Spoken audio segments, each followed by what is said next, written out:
বুঝতাম এখনো গৌরাঙ্গ সুন্দরকে গৌরাঙ্গ সুন্দরকে না চিনার কারণে, না নামকরণের কারণে তিনি আবার গুরু রূপে এসে গড়ে গড়ে এই শিক্ষাটুকু দান করছেন। নাহলে কিন্তু গৌরাঙ্গ মহাপ্রভু এই যুগে আইসা 2-3বার অবতীর্ণ হয়ে গেছে। জগন্নাথ রূপে, গৌরাঙ্গ মহাপ্রভু রূপে, আবার গুরু রূপে 3বার অবতীর্ণ হয়ে গেছেন শুধু জীবকে বুঝানোর জন্য। কারণ প্রভু যখন সাক্ষাৎ আসে কেউ চিনে না, খুব অবজ্ঞা করে। এই জন্য গীতাতে বলছে, হে অর্জুন, আমি মনুষ্য দেহ ধারণ করি বলিয়া জীবেরা আমারে কত অবজ্ঞা করে।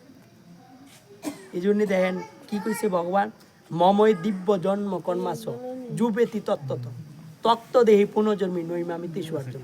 এই তত্ত্বটা বুঝলো তো বোঝা যায় যে যুগের ঈশ্বরকে ভজন করতে হবে। মময় দিব্য জন্ম কর্মাস, আমি দিব্য দেহ ধারণ করিয়া কি কর্ম করি, যে সেটা জানে চিনে তার দেহটা আর পুনরায় এই দামে আসতে হয় না।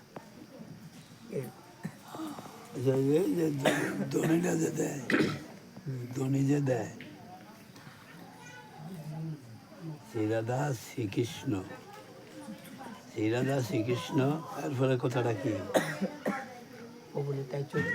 না, শ্রীরাধা শ্রীকৃষ্ণ কি বলে বলে বলে না বলো বলো বলো প্রভুনিতা, বলো প্রভুনিতা, বলে না বলো আমি প্রভুনিতায়, বলতেছি বলো বল প্রভুনিতায়।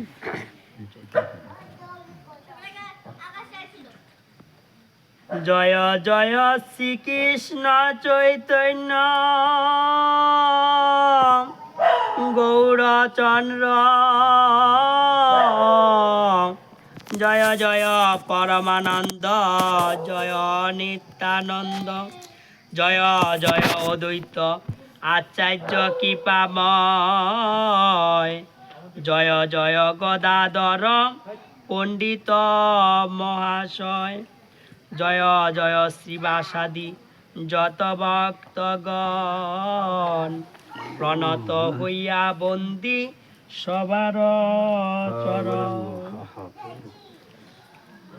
মুখ কবিত্ব করে যা সবার স্মরণে, পঙ্গুগিরি লঙ্গে অন্ধে দেখে তারাগণে। তাইলে এখানে কি কইছি, এই যে পঞ্চতত্ত্ব যে বন্দনা করলাম, এই পঞ্চতত্ত্বের কৃপা হইলে মূর্খ ব্যক্তি কবিত্বগিরি করতে পারে এবং পঙ্গু ব্যক্তি পাহাড় পর্বত লঙ্ঘন করতে পারে, অন্ধ ব্যক্তি তারা গণতে পারে। তাহলে দেখছেন এই পঞ্চতত্ত্বের এবার গৌরাঙ্গ সুন্দরের কৃপা যদি হয়, তাহার কৃপাতে পঙ্গু ব্যক্তি পাহাড় পর্বত লঙ্ঘন করতে পারে এবং অন্ধ ব্যক্তি তারা গণতে পারে। দেখছেন প্রভুর কি মহিমা। এইসব না মানে যে পণ্ডিত সকল, তা সবার বিদ্যাপাঠ ব্যাককলা হয়। যদি এই পঞ্চতত্ত্ব না মানিয়া বেদ পাঠ করতেছে, গ্রন্থাদি পাঠ করতেছে, তার পাঠ ব্যাঙের মতো গ্যা গ্যা করা হইতেছে, ব্যাককলা হয়। এইসব না মানে যে বা করে কৃষ্ণ ভক্তি, কৃষ্ণ কৃপা নাহি তার গতি। দেখছেন, যদি এই গৌরাঙ্গ সুন্দরকে না মানিয়া কৃষ্ণ ভজন করে, তবু তার কৃষ্ণ কৃপা নাহি তার গতি। ভগবান শ্রীকৃষ্ণ তাকে কৃপা করবে না এবং তাহার কোনো গতিও নাই। কারণ যেই কালে তাকে মানার দরকার সেই কালে মানে নাই, এই কালে আইসা কলিযুগে আইসা মানতেছে। কিন্তু কলিকালে তো তিনি ওই রূপে নাই। সার্বভৌম ভট্টাচার্য দেবতার গুরু বৃহস্পতি, তাকে গৌরাঙ্গ মহাপ্রভু সরবুজ দর্শন দিয়া পথে আনছেন। তিনি গৌরাঙ্গ মহাপ্রভুরে বেদশাস্ত্রের শিক্ষা দিয়া গৃহে পাঠাইতে চাইছিলেন।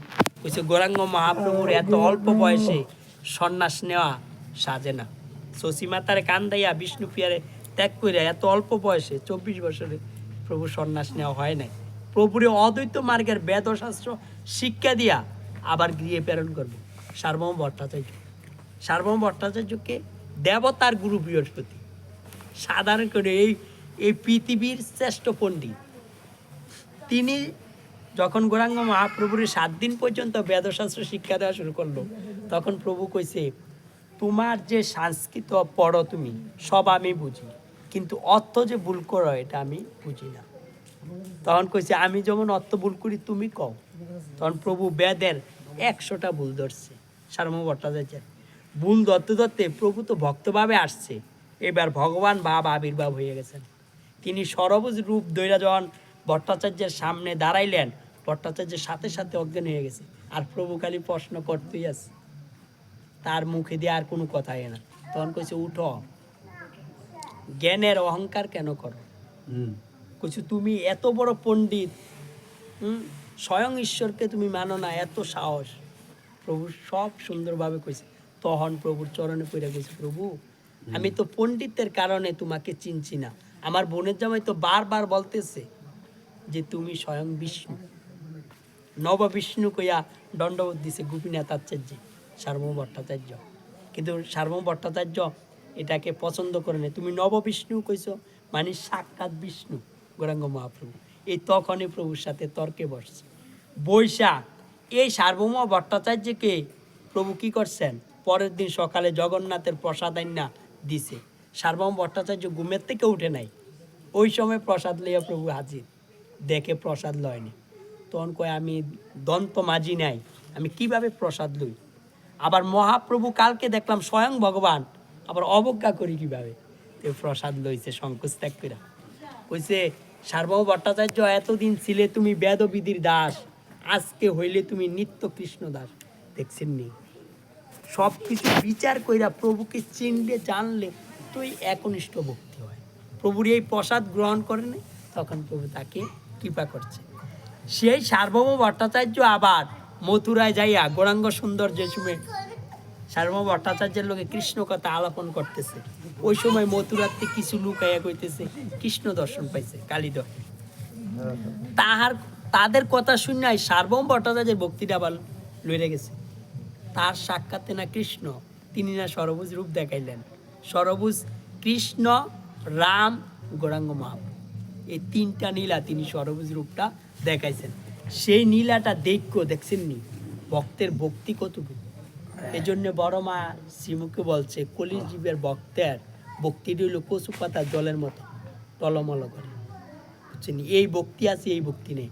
আমার প্রভুর অনেক পানাদিক ভক্ত শুধু শাস্ত্র চর্চার কারণে অন্যদিকে ধাবিত হয়ে গেছে, ইস্কনের দিকে গেছে, কিন্তু মূলত আমার প্রভু চিনছে না, জানছে না। এই দেখছেন, ওই যে সার্বভৌম ভট্টাচার্য দেবতার গুরু বৃহস্পতি হইও মানুষের কথায় কৃষ্ণ দর্শন করতো, প্রভুর তো আজ্ঞা চেয়েছে, আজ্ঞা দাও করি যায় কৃষ্ণ দর্শন, আজ্ঞা দাও করি যায় কৃষ্ণ দর্শনে। প্রভু কহেন তারে চাপর মারিয়া, মূর্খের বাইকে মূর্খ হইলা পণ্ডিত হইয়া। প্রভু থা বুঝতেছে, দেবগুরু বৃহস্পতির যদি মূর্খ বলিয়া চটকানা দেয়, আর আমরা কি দেখছি, ওইগুলি জানলে কি হয় জানেননি, যে যত শ্রেষ্ঠ ভক্তি হোক নিজে নিজে নিরভিমান হয়ে যায়। যে আসলে সার্বভৌম ভট্টাচার্যের মতো পণ্ডিত হয়ে কিছুই জানে না, আর আমরা সেই তুলনায় কি জানি, কিছুই জানি না। একনিষ্ঠভাবে প্রভুর নাম করা উচিত। এই যে দেখেন, পূর্বে জৈসে জরাসন্ধ আদি রাজগণ বেদধর্ম করি করে বিষ্ণুর পূজন। দেখছেন নি, পূর্বের রাজরাজারা কি করছে, বেদধর্ম করছে, পূজার্চনা করছে, এবং ভগবান কারে মানছে, বিষ্ণুকে। তো বিষ্ণু আর কৃষ্ণ তো পার্থক্য নাই, কিন্তু বিষ্ণু কোথায়? কৃষ্ণের শরীরে এসে মিশা গেছে না, চতুর্থ অধ্যায় প্রমাণ দিয়ে দিছে। যেই কালে স্বয়ং ভগবান অবতারে আর যত অবতার তাতে আসি মিলে, মৎস্য অবতার, কুর্ম অবতার, যুগ ও মন্বন্তর যত আছে আর সকল আসি কৃষ্ণঙ্গে হয় অবতীর্ণ। জৈসে অবতারে কৃষ্ণ ভগবান পূর্ণ, সবটি অবতার একসাথ কইরা পূর্ণ ভগবান হয়েছেন। কিন্তু ওই যে তারা আবার পিছনে বজর করার কারণে, এই জন্যই দেখেন মুরব্বীরা কিন্তু একটা কথা কয়, যে যেই নামে ডাকুক, ভগবানের 108টা নাম, যেই নামে ডাকুক এই নামে পাইব। ভুল কথা, এগুলি শাস্ত্র না জানার কথা, শাস্ত্র না জানি এই কথাটা কইছে। কারণ এক রাম ভক্তকে প্রভু আবার প্রভুর ভক্তে পরিণত করছে, কইছে রাম হইছে তাতা যুগে, তুমি কলির যুগে রাম ভজন কেন করো? প্রভুর দর্শন প্রভাবে সে আবার রাম নাম ভুলে যা কৃষ্ণ নাম শুরু করলেন। তাইলে প্রভুর নাম পাল্টাইছে নি? পাল্টাইছে না। তাহলে তো সে রাম নাম করতো, এটাই প্রভু কইলেন ঠিক আছে করো, যেমনে করো, আমারই তো নাম না, যুগের যুগের প্রভুর নাম করতো এরকম কয় না, এরকম কয়। তো আবার কয় না যত মত তত পদ। আমি ওই যে রাজাপুরের গুসাইরে প্রশ্ন করছি, একটা জায়গা উত্তর দিতে পারছে না। কইছি যত মত তত পদ যে কইছেন, এটা শাস্ত্রীয় সিদ্ধান্ত না আপনাদের মুখস্থিত বাণী বলেন। মনের করা এটা কোন করে না, যত মত তত পথ। আমি কিন্তু শাস্ত্রটা কুইল্লা দেখার না আমারে কোনো যত মত তত পথ। একমত অচ্যুতানন্দের যেই মত সেই মতই সার, আর যত মত আছে সব সার। চার গাছ অচ্যুতানন্দ আচার্য নন্দন মহাভাগবত আজন্ম সে বিলাসী চৈতন্য চরণ। চৈতন্য চরণ সেবা কইরা বাপের মত্রা বাদ পুতের মত্রা সার। কেন? কারণ এটা চৈতন্য ভজন উপদেশ।